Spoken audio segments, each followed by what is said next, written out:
Bonjour à tous, nous allons aujourd'hui corriger la série 8 de ce semestre et commencer directement avec le problème 1.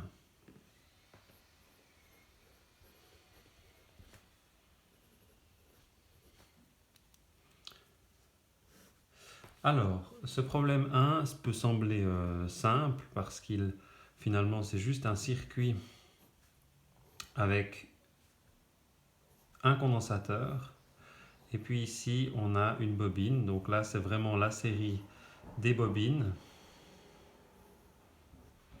et puis on demande la fréquence de ce système parce qu'on a le courant qui va osciller, on va le voir. Et puis, on veut aussi savoir quelle est la valeur du courant maximal. Alors déjà, pour avoir un certain courant, il faut qu'au début, on ait déjà chargé le condensateur. Si on ne fait rien, ici, vous n'aurez jamais de courant qui va passer. Donc au début, on nous dit qu'on a une certaine tension U0 du condensateur. Et puis, on ferme le circuit et on regarde ce qu'il se passe. Alors pour résoudre un circuit, on l'a déjà vu, il faut utiliser, alors ici on n'a pas de nœud, hein, on a juste une maille, donc ça va être la loi des mailles. Et puis la loi des mailles, elle nous dit que la somme des tensions sur une boucle fermée doit être égale à 0. Ça, c'est vraiment l'équation qui doit nous guider euh, pour ce problème-là. Maintenant, je sais que souvent, on a des soucis parce qu'on ne sait jamais c'est quoi le signe, dans quel sens ça va, etc. Alors, je fais juste un petit rappel des différents composants qu'on a déjà vus et puis du sens dans lequel on a la tension positive. Alors, tout d'abord, on a nos fameuses résistances. Il n'y en a pas ici, mais c'est juste pour que vous ayez une fois tout en tête. Donc, quand vous avez une résistance, vous devez toujours définir le sens du courant, I. Et puis, si vous allez dans le sens contraire du courant, eh bien, la tension est positive. Et puis, c'est égal à RI. Donc, sens contraire du courant, tension positive. Quand vous avez un condensateur avec une certaine capacité, que vous avez de nouveau fixé le courant dans le même sens qu'avant, et que vous allez de nouveau dans le sens contraire, vous avez aussi une tension positive qui est égale à Q sur C. Et puis, quelquefois, on l'écrit aussi comme ça, hein, c'est 1 sur C, l'intégrale des I du courant, hein, dt, plus la tension initiale que vous avez sur votre système. Okay. Voilà. Parce que la charge, c'est l'intégrale du courant sur le temps. Hein. Mais ça, on l'a déjà vu dans un problème. Et puis maintenant, ce qui est nouveau ici, c'est la bobine. Alors la bobine, de nouveau, je fixe le sens du courant comme ça. Et puis, je parcours la bobine dans ce sens-là. Et là, de nouveau, la tension est positive dans ce sens-là. L, D, I, dt. OK? Donc, en fait, maintenant vous pouvez vous rappeler, dans tous ces composants, à chaque fois que vous allez vous déplacer dans le sens contraire du courant, eh bien, vous allez avoir une tension positive aux bornes du système. Ce qu'on appelle ce système-là, c'est la convention récepteur. Vous pouvez trouver ça sur Internet. Hein, c'est la convention de signe récepteur. Et puis, vous pouvez choisir émetteur ou récepteur. Là, j'ai choisi récepteur. Mais soyez bien conscient que lorsque vous choisissez une convention de signe, eh bien, il faut la choisir la même pour tous les composants de votre système. Sinon, vous allez faire faux. Donc, dans notre système, je choisis le courant initial comme ça. Donc, c'est toujours un choix, hein, comme on avait vu. Et puis, finalement, le courant réel, eh ben, il a le signe que vous trouvez au niveau de la résolution. Mais vous devez choisir initialement un courant. Et puis après, vous devez choisir un sens dans lequel vous allez parcourir la boucle, la maille. Alors, moi, je choisis ce sens-là. De nouveau, vous choisissez comme vous voulez, mais moi, je vais dans ce sens-là. OK? Donc, si je fais ça, eh bien, on voit, je vais bien à chaque fois. Donc ici, le courant, s'il fait ça, hein, il va comme ça. Hein. Donc, bien sûr, j'ai été futé. J'ai choisi exprès le sens comme ça, contraire à I. Comme ça, tous les termes de tension seront positifs. Donc, on fait la somme.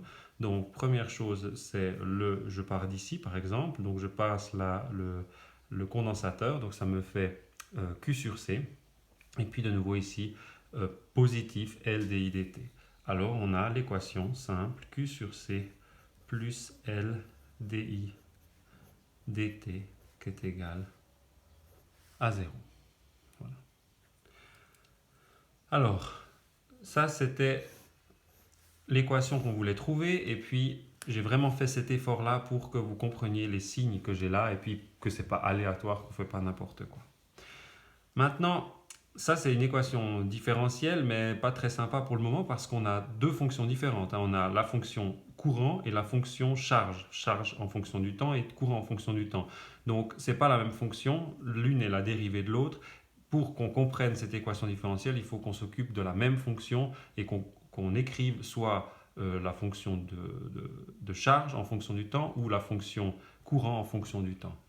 Le plus intelligent ici, c'est d'écrire la fonction charge en fonction du temps parce que le problème, c'est que Q, c'est l'intégrale, on a vu ici, du courant. Et puis, ça deviendrait une équation en partie différentielle, en partie intégrale, ce qui est un petit peu problématique pour résoudre.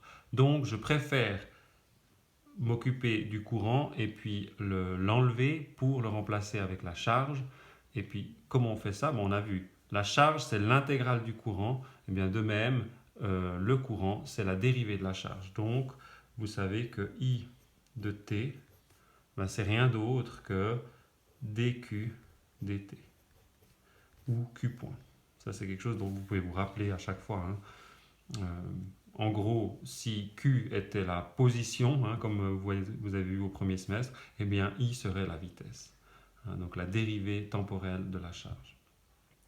Donc cette équation devient, grâce à ça, je l'écris ici, paf, on aura Q sur C plus L. Alors du coup, si I est la dérivée de Q, alors di dt, c'est la deuxième dérivée.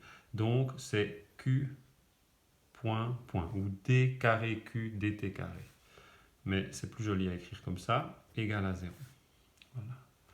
Et puis maintenant, je veux l'écrire sous une forme que vous connaissez, mais bientôt par cœur, parce qu'on l'a déjà vu à plusieurs reprises. J'isole Q point point, et puis je passe tout le reste de l'autre côté, et donc on a un moins 1 sur LCQ. Et ça, vous connaissez très bien. C'est l'oscillateur harmonique. Oscillateur harmonique. Donc c'est toujours la même équation. La fonction 2 fois dérivée par rapport au temps égale à la fonction elle-même fois une constante qui est positive ici avec un signe moins. Ok?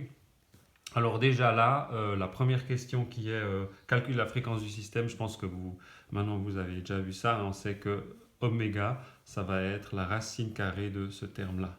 C'est toujours la même chose, comme avec le ressort, comme avec tous ces termes, toutes ces équations du type oscillateur harmonique.